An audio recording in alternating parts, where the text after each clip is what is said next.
Pemilu 2024 makin dekat, isu politik kian mencuat. Salah satunya yang bikin geger, pernyataan pakar hukum tata negara Denny Indrayana.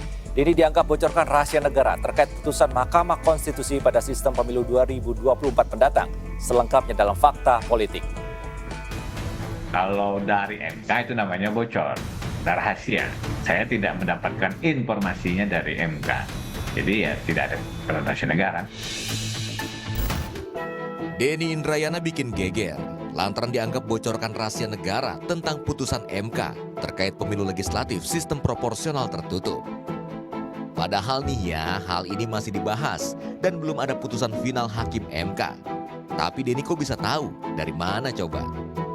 Denny sih nggak sebutin siapa sumbernya, tapi katanya orang yang dia percaya kredibilitasnya. Sebelumnya, Indonesia menganut sistem proporsional terbuka, di mana masyarakat dapat memilih langsung wakil rakyat dari dapil masing-masing. Pada sistem proporsional tertutup, rakyat tak lagi dapat memilih calegnya secara personal, hanya dapat memilih partainya saja. Gimana tuh pendapat good people? Kalau ininya terbuka, kita jadi lebih tahu orang yang akan kita pilih punya visi misi dan juga latar belakangnya gitu. Kalau tertutup itu sepertinya agak kurang karena kita tidak tahu visi misinya dan juga latar belakangnya seperti apa. Kalau yang memilih itu lebih ke yang tertutup. Tertutup. Kenapa tuh? Karena kita lihat ke partainya. Karena banyak jelas ada orang-orang kita tahu semua, nggak satu orang atau dua orang. Aku lebih setuju yang terbuka sih, soalnya lebih transparan aja gitu. Menurut saya sih, saya lebih suka yang terbuka karena kita tahu siapa yang kita pilih dan kita bisa menindaklanjuti melalui kampanye yang para calon-calon yang memberikan.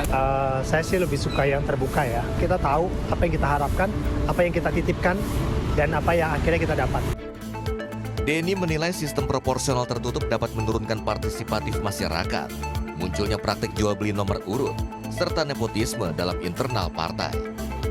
Partai harus menyusun ulang, caleg mungkin akan mundur, ada potensi jual beli nomor urut 1, ada potensi KPU-nya kesulitan untuk mempersiapkan karena ada perubahan sistem, dan mudah-mudahan dengan apa yang saya sampaikan itu kan sekarang menjadi diskusi publik, menjadi perhatian oleh semua caleg, semua rakyat Indonesia, semua partai politik, semua mata tertuju dan menunggu putusan MK. Mudah-mudahan dengan demikian MK-nya juga tidak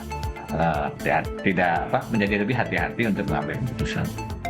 Selain berpengaruh pada calon pemilih, sistem pemilu terbuka atau tertutup memiliki dampak tersendiri bagi partai juga para calegnya. Dengan sistem yang terbuka, di mana para caleg yang mendapatkan suara terbanyak otomatis akan terpilih, sehingga caleg akan bekerja keras mendapatkan suara terbanyak dalam proses pemilu. Nah, dengan adanya sistem tertutup, tentu saja nomor urut yang lebih menonjol, yang menentukan. Ya, saya kira itu juga punya implikasi pada para caleg, misalnya akan berlomba-lomba ya untuk mendapatkan nomor urut paling tinggi ya di daftar urutan caleg. Kurang menguntungkan bagi partai-partai yang kurang dikenal kan gitu. Nah, sementara kandidat masih tetap saja, kandidat itu posisinya masih dibutuhkan kan untuk dalam proses kampanye supaya tidak hanya mengenalkan partai politik tapi juga mengenalkan dirinya sebagai sosok yang dipilih oleh partai politik untuk mencalonkan diri di dapil masing-masing. Sebelumnya dilansir dari website Mahkamah Konstitusi Indonesia, gugatan terhadap uji materi judicial review Undang-Undang Nomor 7 Tahun 2017 tentang pemilu diajukan oleh kader PDIP. PDI Perjuangan menilai pemilu dengan sistem terbuka menelan biaya lebih banyak. Tim Liputan melaporkan untuk NET.